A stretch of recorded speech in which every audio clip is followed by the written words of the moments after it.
Hello ladies and gentlemen, welcome to the School of Science. My name is Luke and today we're going to be talking about 3 players coming back, 1 player potentially leaving, and some video work with Amazon. Oof, you gotta wait for that one. That one's going to be a very nice one. Okay, so first things first, let's talk about the 3 players that are coming back. Dominic Calvert-Lewin, Yerry Mina and Jordan Pickford will be returning back to the squads. They have been in full training, I believe, recently. So they've been back at Finch Farm. They are now back into the full swing of things, and they are going to be most likely taking part in some way, shape or form with the last friendly of our pre-season against Manchester United. I honestly don't know how we've drawn Manchester United in the form of a pre-season friendly. It just doesn't seem right, you know. I'm not sure what strings have been pulled here, there or everywhere, but it's a very, very peculiar one. I mean, it's essentially a very big game, even as like an exhibition or a pre-season friendly. It's not the sort of game you'd even encounter or anticipate. I mean, when I saw this, I was actually, my eyebrows were raised. I was like, okay, that's a bit freaking weird. But in any case, Everton have now got 3 more players on the roster. Hopefully we can get Richarlison back into the swing of things as quickly as possible. I mean, granted, his Olympics are going to be finished just before the season starts, but we've got to give him at least 2 weeks rest in order to get him back into the swing of things, because he has not had like a pre-season time off. He's pretty much went from Premier League to Copa America to Olympics. I mean, I feel like Rafa might have been able to, you know, bring him back into the Premier League and say, no. You can't be doing the Olympics, mate. You've got to be focused on your club. But in all honesty, I think it's a bit of a double-edged sword in my personal opinion. If he gets into the Olympics, we're screwed. But the run-outs that he's getting in the Olympics, it's making him a better player in his own way. I mean, the more games you play, the better you get. In that stage of your career anyway. That's how I feel anyway. But yeah, back to straight line. So with the likes of Pickford, Mina and Calvert-Lewin back into the squad, that just means we've got a lot more options available now. So it means we're going to be able to actually, I would say we'd be able to field 2 full squads and actually have a good game against them. I mean, if we're doing what we've done with the likes of Pumas and Millonarios, where we have 45 minutes, swap 7 to 9 players, and then carry on with the second half, then hey, happy days. We can use the likes of Broadheads, we can use the likes of Keane, we can use the likes of Gabaman, we can use the likes of Gray, Townsend, James, Andre. We can use a whole roster of first teamers mixed in with the youngsters so we can see what clicks, what doesn't, which angle attack works, which doesn't really work, who can mesh with who better, when can we see like the future, you know, Leighton Baines, Stephen Pienaar sort of partnership. I want to see one of them again on both sides of the field. If we can get the two players who are, you know, defender, midfielder on each side, intertwined almost to the point where they're pretty much almost like the same person, where they're interpassing and moving up that field like that, I would be a very happy man. But yeah, I digress. So, you've heard the 3 players that are coming in. Who's the 1 player that's leaving? Well, if you don't know already, you must be living under a rock, just because it's been splattered all over Twitter. It's been mentioned on Toffee TV. So what's pretty much happened is Rafa Benitez has apparently, according to some media sources, said to James Rodriguez, don't be expecting to get every single first start in this squad, because I don't know. I mean, personally, if I had the opportunity and if James was fit enough, I would always start him. The dude is one of our best players. I will say that without a doubt. So for Rafa to come out and say that is a bit of a stupid move. If it is true, I don't know why on earth he would say that, just because he is almost like the backbone of our squad. He's the one you pass to pour off other passes in order to get people through. I mean, for God's sakes, in the Merseyside derby, he put through an absolute gem to Richarlison to get the first goal within a few minutes. So to say to him, you're not a crucial point of our squads, is a bit stupid, in my personal opinion. Now, granted, I could be very, very wrong in this point, but this is just how I view it. But apparently, Porto have been making a little sniff around him just to see what's going on. And I'll be honest, if he goes to Porto, I'll be very sad to see that happen. But if it does happen, it happens, and it does open up other things.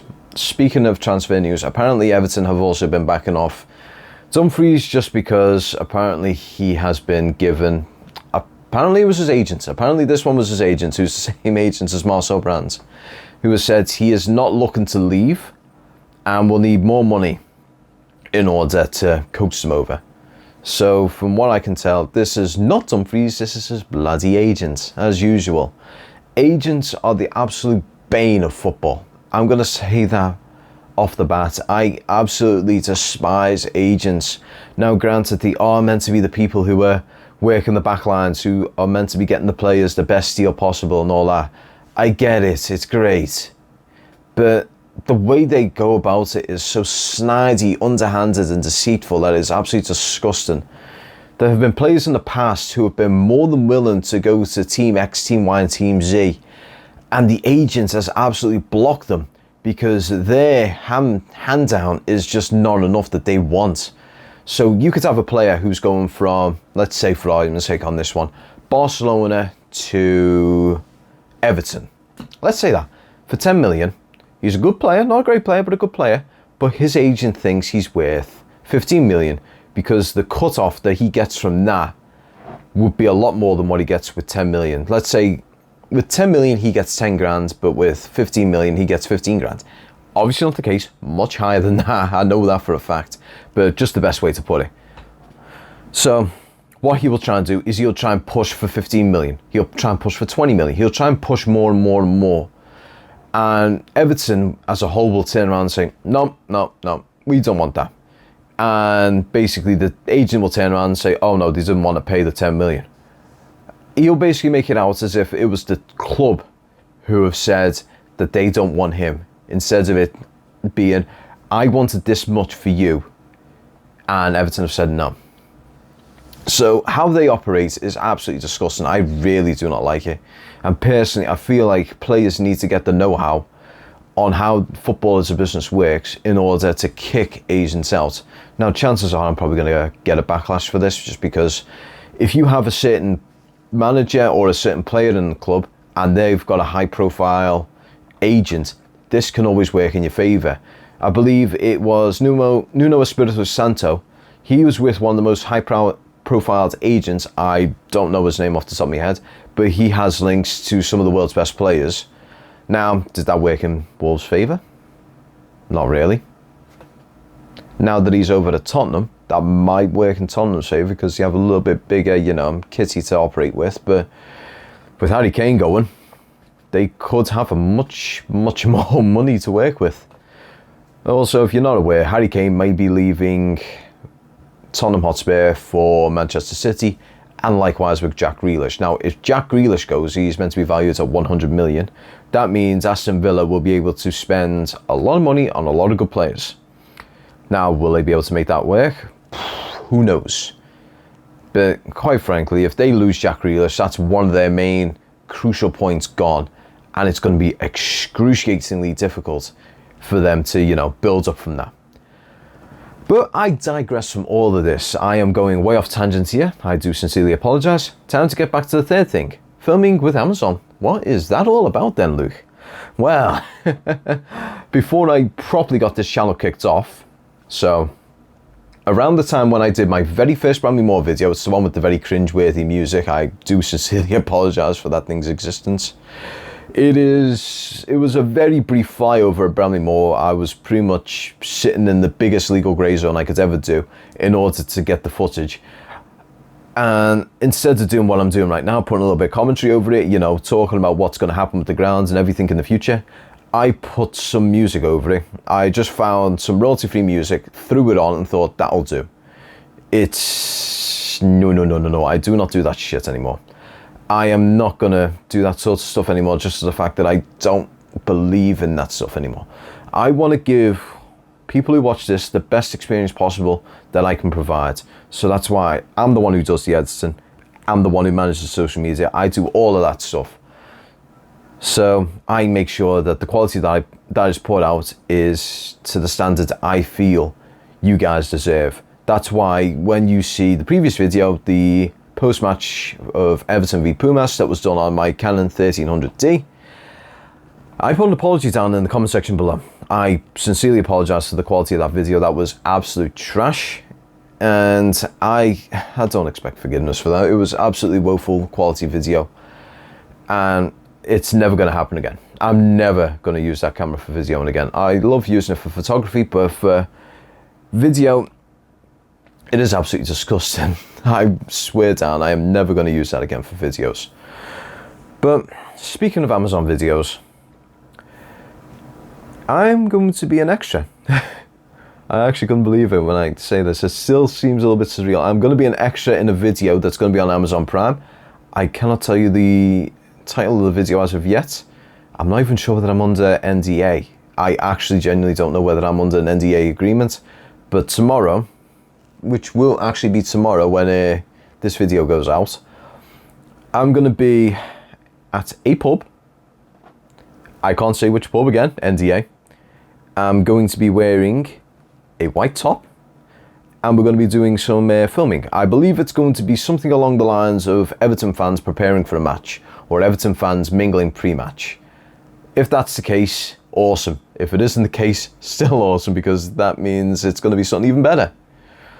But yeah, I am looking forward to it. I believe there's going to be 30 or 40 other Everton fans doing the exact same thing, so it's going to look like a fairly packed pub, and we're going to, you know, sing our absolute hearts out. I've got no idea what's going on. They've just basically, I saw an advert for it. They said we wanted Everton fans. I applied for it. I got in. I was made up when I got in, because apparently there was 5,000 applicants, and I was one of the 30 or 40 people who were involved. So I am absolutely thrilled, and I hope anyone who's watching this right now, if you're going to that very same thing tomorrow, please say hello. I would love to see the people who actually come to watch this stuff on my channel. I would love to meet you guys. So yeah, I'd like to thank you all very much for watching. Wait. One more thing, one very quick thing. It is extremely early in regards to the pathway for this channel, but I've decided to do something. I'm not sure whether you guys 100% agree with this, but I love all the support you guys provide.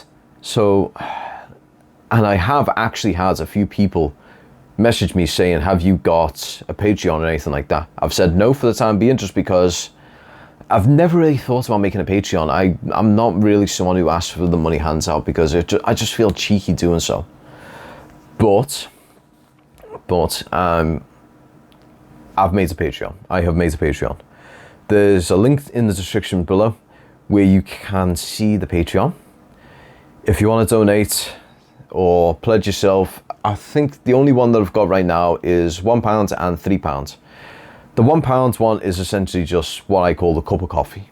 It's basically you saying, I appreciate what you do, here's £1, have a coffee on me.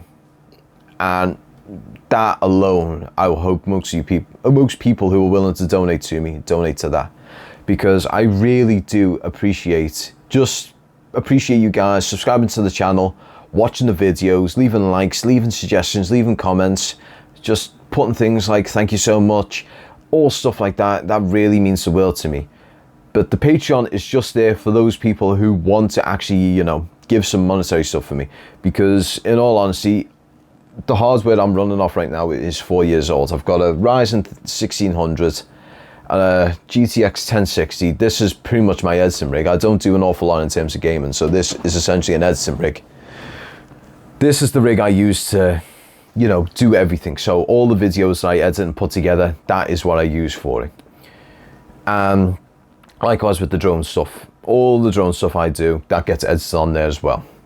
So yeah, if you guys want to subscribe on the Patreon, there's a £1 one, and I believe there'll be a £3 or a £4 one. I'm not 100% sure as of yet. I'm still setting it up, but it'll either be £2.99, £3, or £3.99 or £4.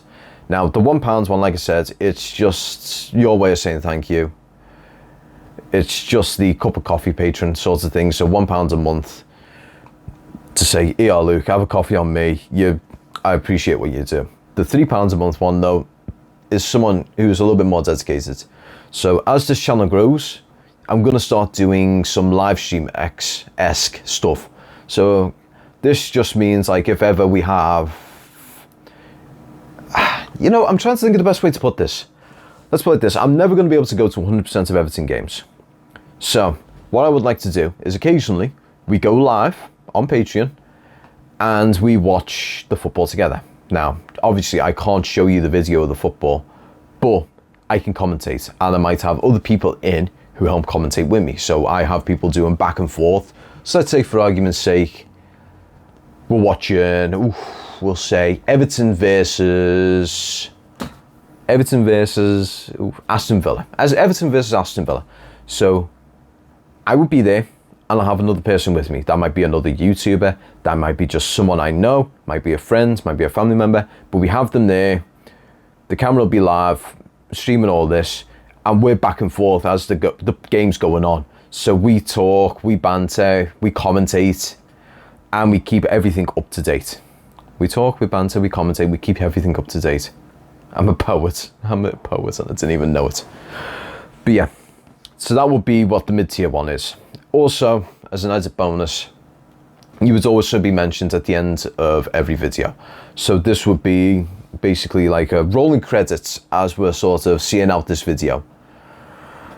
If you guys are supporting this, that would be absolutely amazing. If not, I understand. But in any case, I'd like to thank you all so much for watching. If you liked it, please hit that like button down below. It just shows that you appreciate what I do and you want me to keep making it. If you're new to the channel, there is a big red subscribe button down below if you haven't already pressed it. If you press that button, that just means that you love the content that we're doing, you love the Bramley Moore videos, you love the pre-match, you love the post-match, you love my general jibber jabber, and you just want to see more of it. Also, there's a comment section as well. If you want to suggest something to me, say you want to suggest a transfer rumour of maybe Barbosa, or you want to suggest an upcoming match, or you want to do something like that, put it down in that comment section below. And I read these comment sections on a regular basis. I go through them multiple times a day, and I always see the new stuff that's in there, and I always love seeing it. And 9 times out of 10, I will definitely respond to you, or at the very least, you get a like from me. That's the very, very least. But anywho, I'd like to thank you all so much for watching, and I can't wait to see you on the next video, which is going to be, it's going to be the Everton versus, well, Manchester United versus Everton pre-match. Jesus. That's going to be on the 7th of August, by the way. The pre-match is going to be either Thursday the 5th or Friday the 6th. So yeah, I'd like to thank you all again very much for watching, and I'm going to see you on the next video. Take care and peace.